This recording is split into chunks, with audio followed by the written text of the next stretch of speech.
Nous avons connu la peur, les bruits des armes, les routes de l'exil.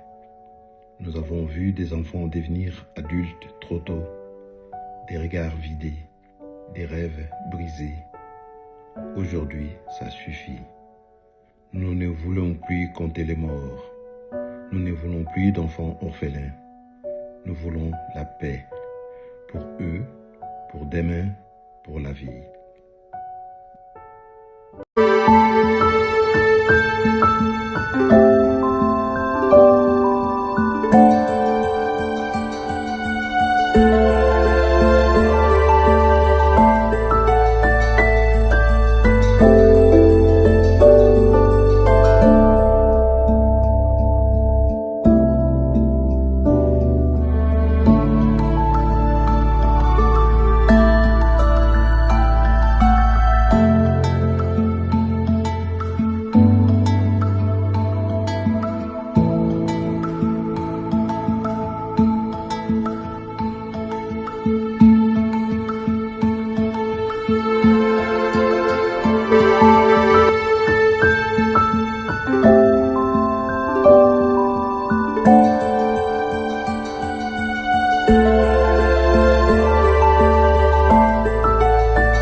François Ferrouzzi est né en 1922. Il a étudié à l'école moyenne de Enano, à Kindu, chez les catholiques de Saint-Esprit. En fait, c'est la première promotion de l'école moyenne, parce qu'à l'époque, il n'y avait que l'école des commis. Il ne faisait que 3 ans. Et c'est en 1940 qu'ils ont fait l'école moyenne où ils devaient... c'était 4 ans. Et les autochtones ne pouvaient pas aller au-delà de 4 ans. C'était le summum. Jusqu'en 1952, quand il y a eu une loi à partir de la métropole qui avait créé des Athénées, et on les appelait les Athénées royaux. Et le tout premier Athénée, c'était l'Athénée royal de Kalina, ici à Kinshasa, où les autochtones pouvaient maintenant accéder, aller jusqu'en 6e année, et de la 6e année, ils pouvaient entrer à l'université. Voilà. Donc, Ferrouzzi François est de cette école-là, moyenne. C'était une promotion de 6 personnes. Ouais, il est sorti avec une grande distinction.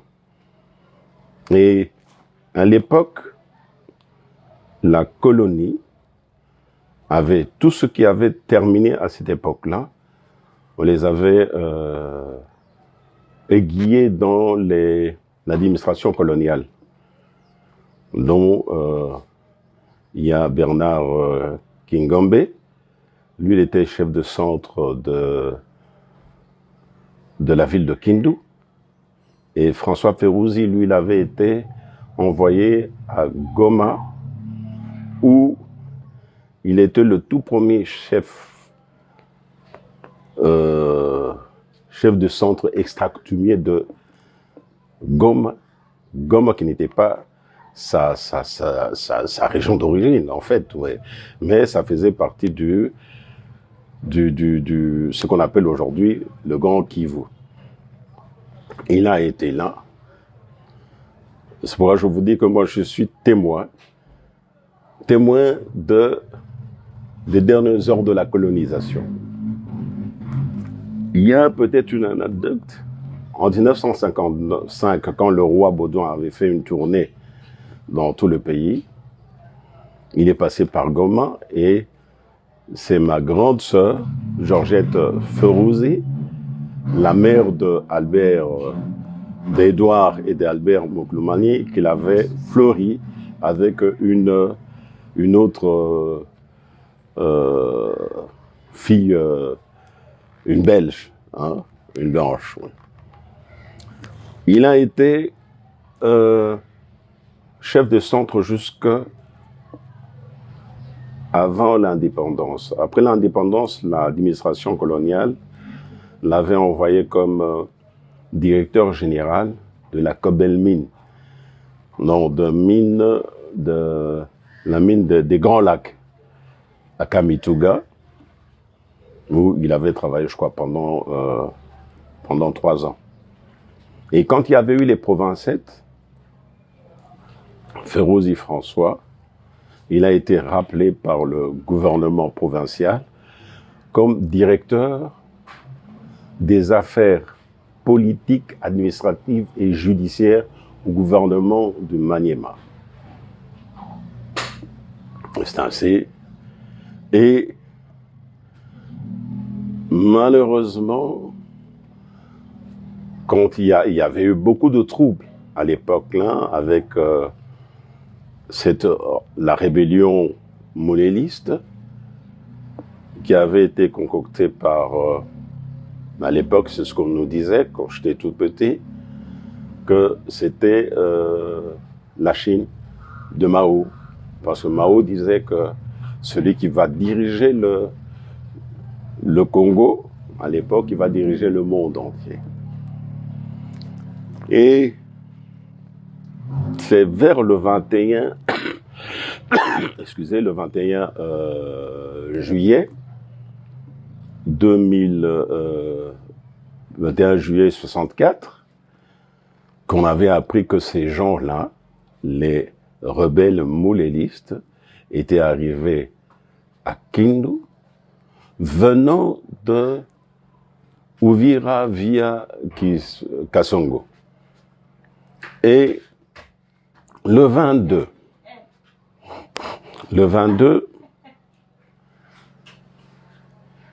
contre toute attente, nous on ne savait pas ce que je pouvais, et papa non plus ne pouvait pas savoir qu'il y aurait des problèmes par rapport à lui. Ils sont venus très tôt matin vers 7 heures, j'étais tout petit là, pour chercher papa, avec des machettes, des trucs, et ils venaient de tuer Bernard Kingombe, celui qui était le chef de centre de Kindu. Il disait en Swahili, toka kumukata Kingombe qui tuait tout ça. Quand ils sont arrivés à la maison, quand papa les a vus, il a fui. Il voulait se rediriger vers la mission catholique. Mais malheureusement, il avait trébuché.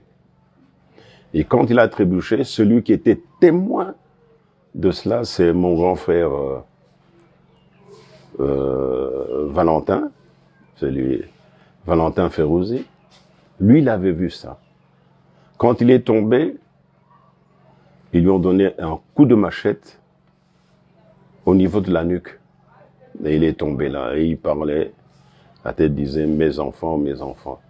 Et quand mon grand frère a vu ça, il était troublé, il ne savait pas ce qu'il pouvait faire.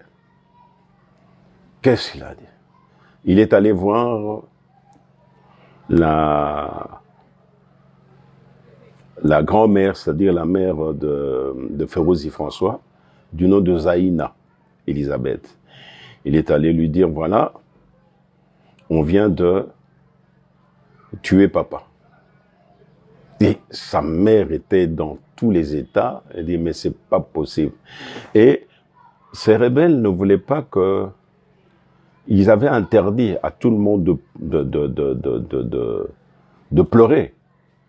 Donc, tu vois, mon grand frère était dans un état terrible, et nous qui étions restés à la maison, c'était comment pleurer. Nous avons pleuré de façon intrinsèque, dans notre âme, dans notre corps, et c'était dur. Et sa mère est allée voir, elle a vu son fils qui gissait par terre sous le sang, et elle s'est roulée sur son fils. Et il est rentré, je crois qu'elle était rentrée, aiguisait son couteau, et pleurait. On disait, il faut pas pleurer ici. Elle disait, moi, comment ne pas pleurer? Et comment est-ce que je peux rester avec ces enfants, des Blancs? C'est comme ça que nous appelaient les enfants des Blancs. Parce qu'à l'époque, c'est vrai, nous étions ce qu'on appelait les évolués. Hein.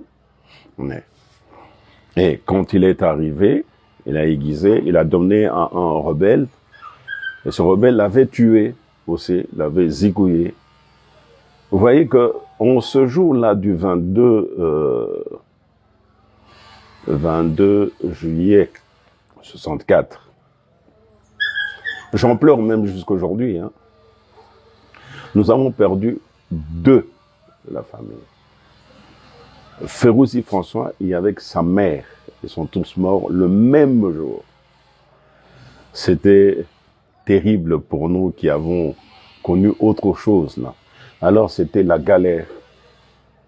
La galère, nous avons beaucoup souffert pendant toutes ces années.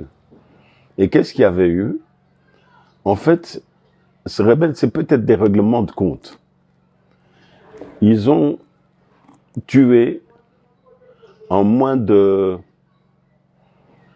3-4 jours presque toute la crème, l'intellect de Kindu. Ils ont été tous tués. Et alors, ils allaient travailler avec qui?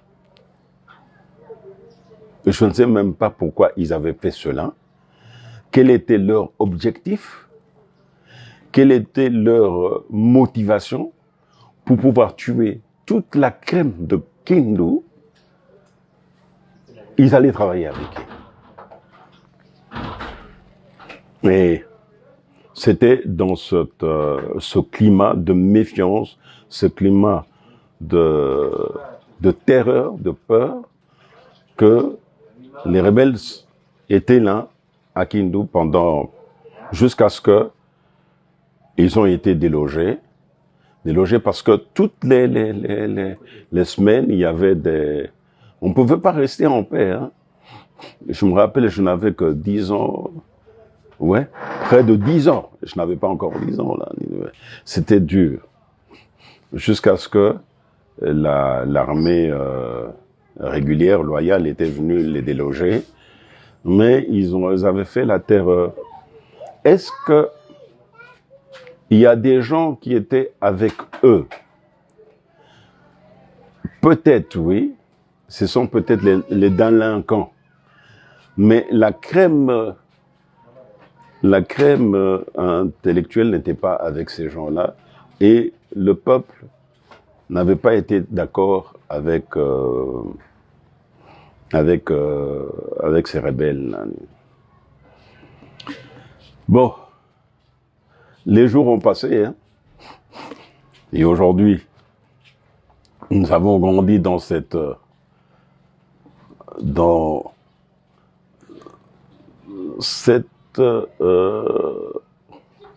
Tu vois, le mot me manque même pour dire que c'était toujours, j'avais toujours des pleurs au-dedans de moi. Même quand je grandissais, même quand je suis devenu médecin, j'avais toujours peur. Même quand je me suis marié, je pleurais tout le temps. Ma femme, elle sait très bien. Mais, à l'époque, quand je grandissais, je me disais, comment est-ce que ces gens-là peuvent, les parents peuvent, ils vous mettre au monde, ils vous engendrent et après, ils s'en vont. Et ils vous laissent dans le pays. En date du 21 juillet 1964 à 13 h, précise, la ville de Kindu-Porempin a été victime de la rébellion monéliste en provenance de Uvira, Kalemi, via Kasongo, commandité par Gaston Sumialo et Olenga Nicolas, respectivement ministre de la Défense nationale et général des forces des insurgés, CNLC, Conseil national de libération du Congo. Des tueries sauvages issues de cette rébellion a endeuillé plusieurs familles qui sont restées dans la plus grande misère inconsolable. Si après, les noms de quelques victimes assassinées entre les journées du 21 au 25 juillet 1964. Le tout premier qui avait été tué, c'était M. Kingombe Bernard, chef des centres de Kindu. La deuxième personne, c'est François Ferrouzi, ancien chef de centre de la ville de Goma et directeur provincial des affaires politiques, administratives et judiciaires du gouvernement de Maniema. La troisième personne qui avait été tuée, c'est Zaïna Elisabeth, la mère de Ferrouzi François, assassinée parce qu'elle n'avait pas obéi aux ordres des tueurs qui ne voulaient pas qu'on pleure. Quatrième personne, Omana Jean, directeur provincial des TP.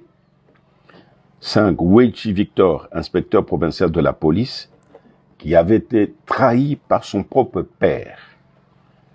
6. Otanga Pierre Omer, chef de poste à Katako, 7 km de la ville de Kindu. 7. Yungi Ambroise, deuxième chef de chefferie de Bangengele. 8. Unga Georges, directeur de l'imprimerie du Maniema. 9. Makanga Joseph, directeur de l'Interfina. 10. Mayaka André, commissaire du district assistant. 11. Ribariba Pene Okongo, chef de chefferie Mukoko.